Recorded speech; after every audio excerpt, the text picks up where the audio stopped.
Pimpinan pusat dan anggota Parlimen PKR bersetuju untuk memberi ruang dan kebebasan yang secukupnya kepada Presiden Parti Anwar Ibrahim untuk berunding dengan sesiapa sahaja dalam usaha mengembalikan Kerajaan Pakatan Harapan. Menurut Ketua Whip PKR Johari Abdul, keputusan ini dibuat setelah PKR bertekad untuk menolak Dr. Mahathir Mohamad sebagai calon Perdana Menteri sekali lagi. Kita putuskan untuk bagi ruang, bincanglah dengan sesiapa pun untuk dia Anwar bawa balik Kerajaan Pakatan Harapan termasuk Mahathir, katanya apabila dihubungi oleh Malaysia Kini. Johari yang juga ahli Parlimen Sungai Petani turut mengesahkan bahawa Anwar sebelum ini telah berjumpa dengan beberapa pemimpin di blok sebelah. Kata Johari, Anwar memaklumkan perkara itu pada mesyuarat khas Majlis Pimpinan Pusat atau MPP dan anggota Parlimen PKR yang dibuat secara dalam talian. Antara nama pemimpin yang disebut termasuk Perdana Menteri Muhyiddin Yassin, Menteri Hal Ehwal Dalam Negeri Hamzah Zainuddin dan pemimpin Kerajaan Sarawak.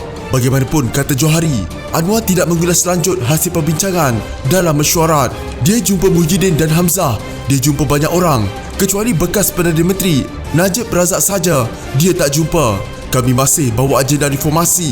Perjumpaan tidak semestinya setuju dengan diorang, juga tidak bermaksud mereka setuju dengan kita, tapi kita mesti jual agenda reformasi, kata pengerusi PKR Kedah itu.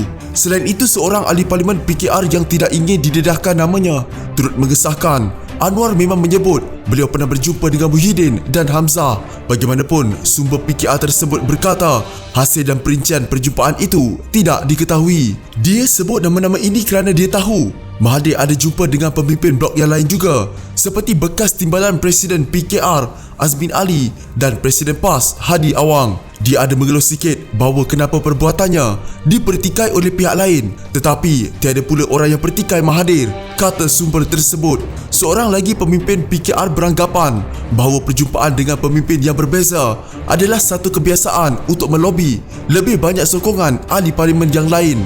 Sebab kita sudah menolak Mahathir sebagai calon Perdana Menteri, maka kita perlu mencari kemungkinan yang lain untuk menambah sokongan. Anwar kata cuma seorang saja dia tak jumpa, iaitu Najib. Ini memang perkara biasa.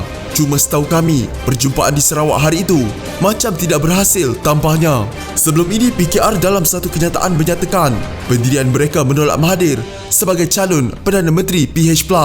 PH+ merujuk gabungan antara PKR, DAP, Amanah, Warisan serta Mahathir dan bekas ahli parlimen bersatu yang menyokong bekas Perdana Menteri itu.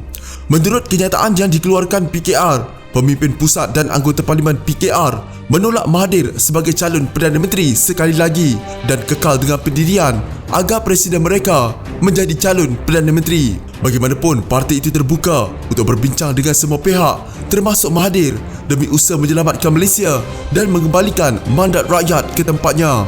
Namun DAP dan Amanah mendedahkan pilihan pertama mereka untuk mencalonkan Anwar Ibrahim sebagai Perdana Menteri tidak berjaya mendapat sokongan diperlukan bagi membentuk kerajaan. Justru ia menyebabkan pilihan kedua, iaitu Dr. Mahathir sebagai Perdana Menteri dan Anwar sebagai timbalannya dikemukakan. Jika anda mempunyai gejala seperti demam, batuk dan sesak nafas, jangan berlengah untuk terus ke klinik atau hospital bagi menjalani ujian saringan. Bersama kita tangani wabak COVID-19.